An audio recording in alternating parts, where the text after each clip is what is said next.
Bonjour, je suis M.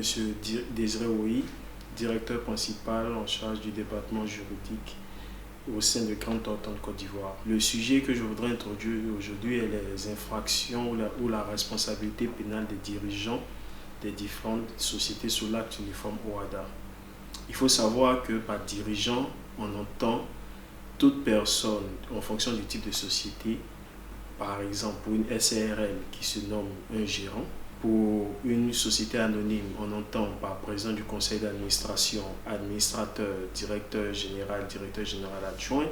Pour les sociétés, par action simplifiée, président de la société.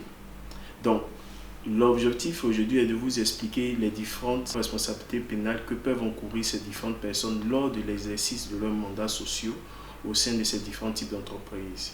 Ainsi, par exemple, au niveau de la constitution de la société, les dirigeants d'une société peuvent encourir une responsabilité pénale du fait de faire de fausses déclarations lors de la constitution de cette société.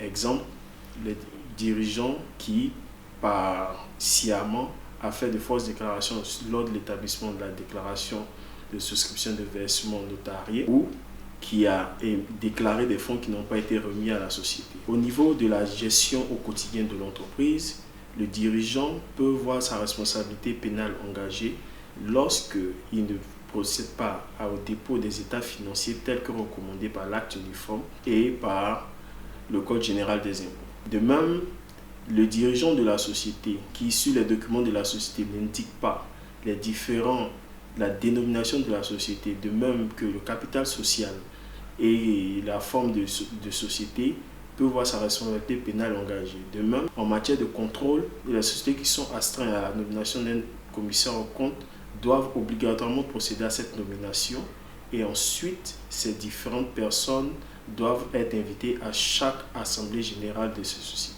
Je vous remercie et je vous attends pour un prochain sujet.